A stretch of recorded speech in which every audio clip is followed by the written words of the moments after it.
How you guys doing? So I'm out here in the Franklins yet again. I felt like doing the video, part of the video from my ruck last weekend that I didn't get to do, the react to contact. So basically this is just going to be, I haven't done this since, I've done it a couple times practicing, just the motions of it, but actually actively doing it since I did the T-Cell course when I was in the Navy with the Marines. So I haven't done this, that's why I wanted to practice it this last weekend. So this is just going to be practice. I got my BRM 180. Maybe have to do some remedial action with it. We'll see. It's a nice 95. I tried to get out of here early so it wouldn't be hot, but I guess that didn't work. So this is, it's basically, I'm just going to be taking my pack off and firing bop, bop, bop, bop. And that's just what I'm going to be practicing. Then we'll see how it goes. This is going to probably be very sloppy. But, you know, got to practice it. Went on that full kit ruck. Got to practice, you know. Got my rifle slung under. And we'll slung under my ruck. We'll see how it goes. Probably going to go horrible, but we'll see. Yeah, so I'm hoping, because the BRM 180 upper, the alot, is a 16-inch barrel, and it's with the stock. I think I touched on this before, but I'll touch on it again. The barrel length and the piston action from the BRM 180.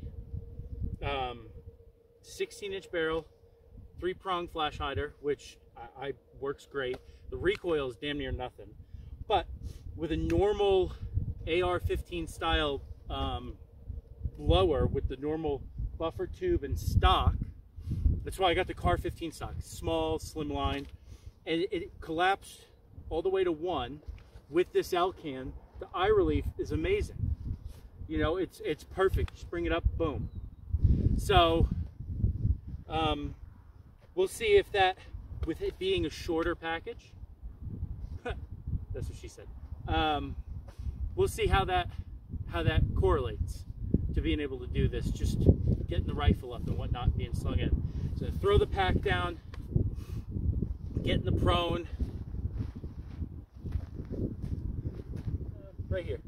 Throw the pack down, get in the prone. You see me? Throw the pack down, get in the prone, fire a couple rounds. All right. So let's start this.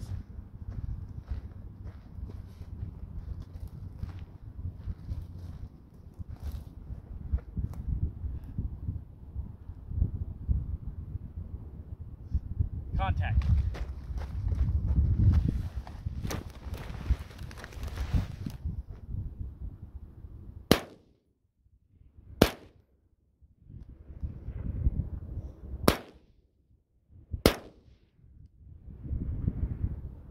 Not bad. Great position. Yeah. All right.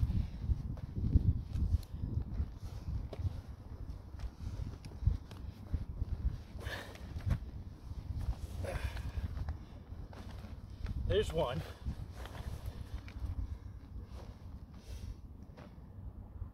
Cool. Yeah, so I'm glad there aren't any cactuses around here. Target's about 40 yards away. Dead yucca. So we'll keep shooting at that. It's interesting, obviously.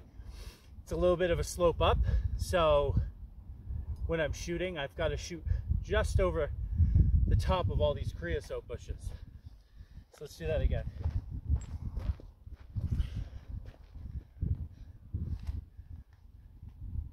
Contact.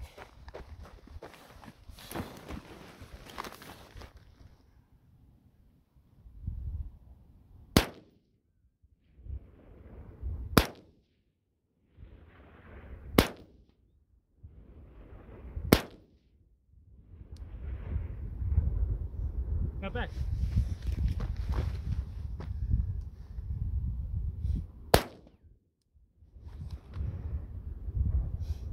Yeah, so there you go.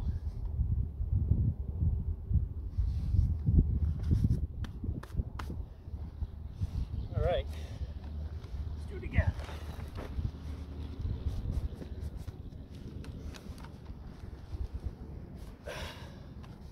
So the pack weighs about maybe just under 60 pounds. I don't have all the canteens in it, and I'm redoing my food. So we'll say 55-pound pack with the belt kit and whatnot. So the maneuverability, like, here, hold on. Where's the frame? All right, still in frame. The maneuverability with having a pack on obviously is diminished. But the minute you throw it off,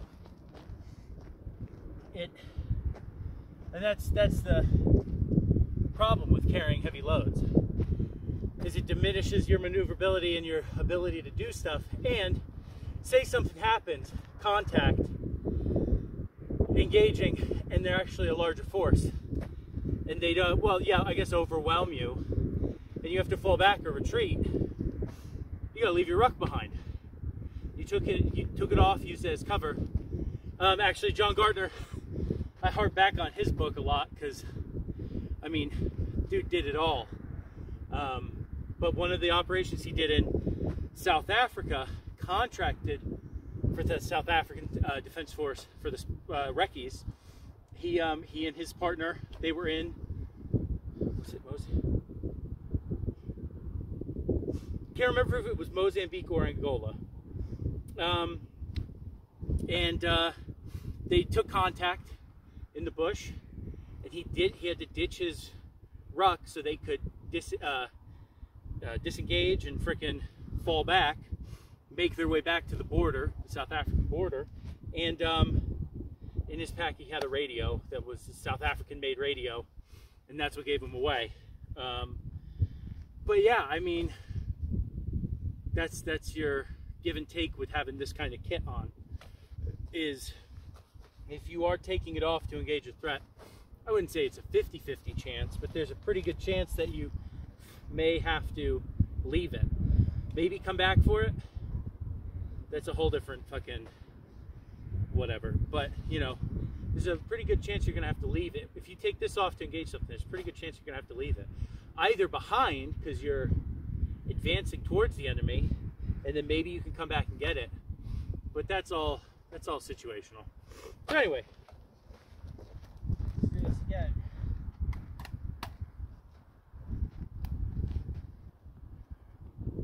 Contact. Oh.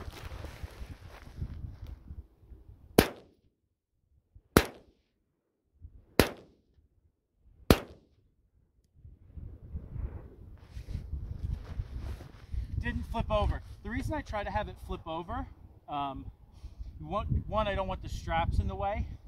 They get in the way of handles, mag wells, and stuff like that getting caught on it. I don't want the straps in the way, but also if you're reacting to contact and they may not have seen you, or one of them may have seen you, and that's why you're reacting to the contact. But trying to keep the camouflage portion of my pack exposed to not give me away as a big, quote unquote, a green blob as opposed to a camouflage blob.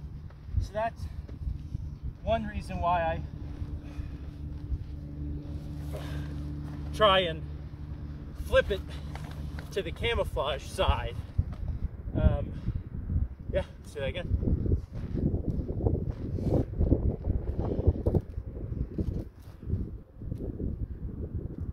Contact.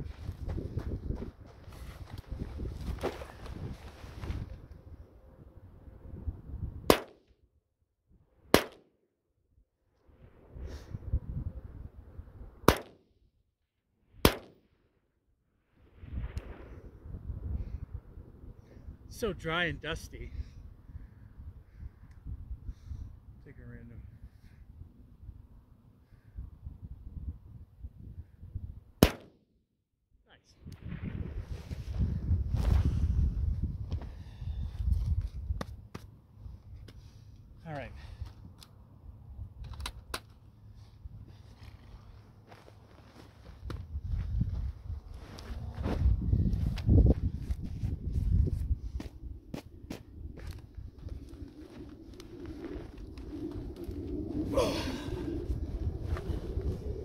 just trying to get this on and off is obviously practicing the drill as quickly as possible, but also not like doing the flip over method. Obviously I don't have anything to sit on with it, so all right.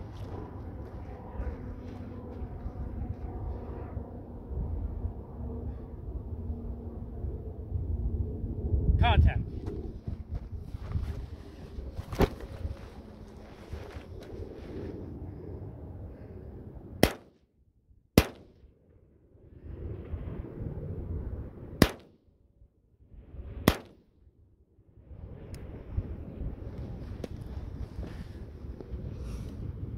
All right.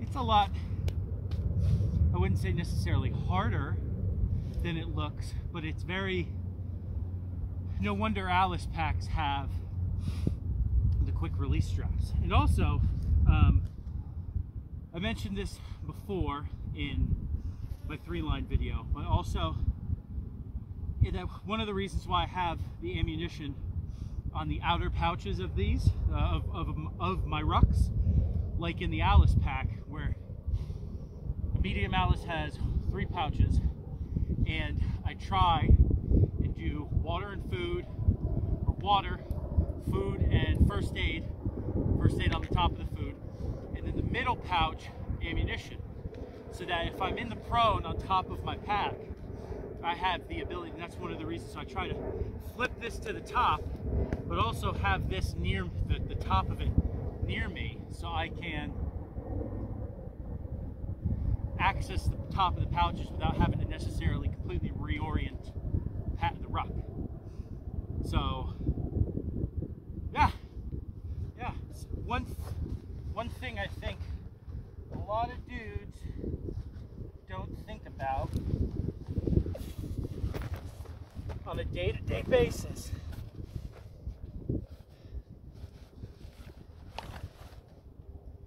So, all right, let's do it again.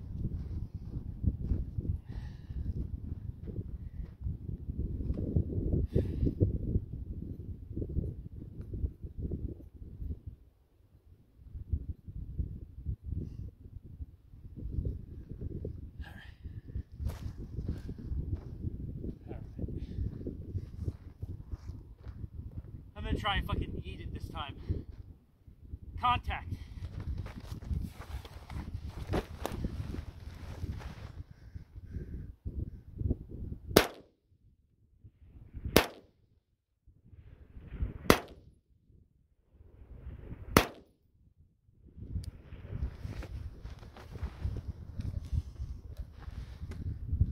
There you go. 3 rounds left in the mag.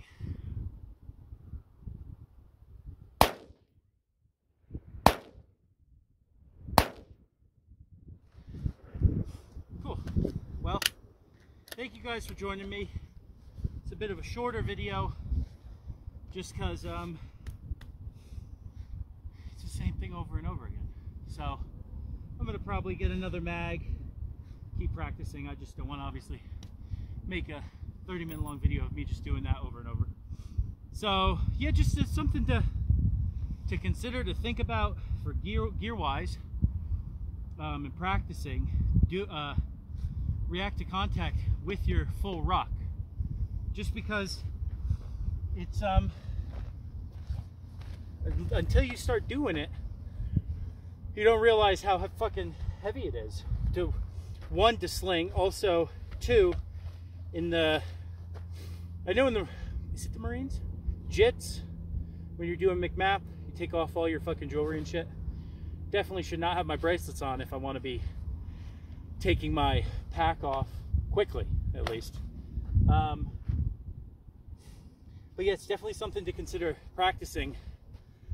Not all the time, but just so that you have an inkling as to how to do it, you know, when the time comes and you actually have to do it.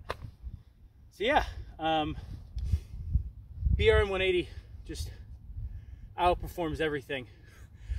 I wouldn't say it's more reliable than an AK, but it's easier shooting. It's just you can't beat it. You really can't beat it. So there you go. Thank you guys for watching. Hope you enjoyed it. And we'll see you guys sometime soon.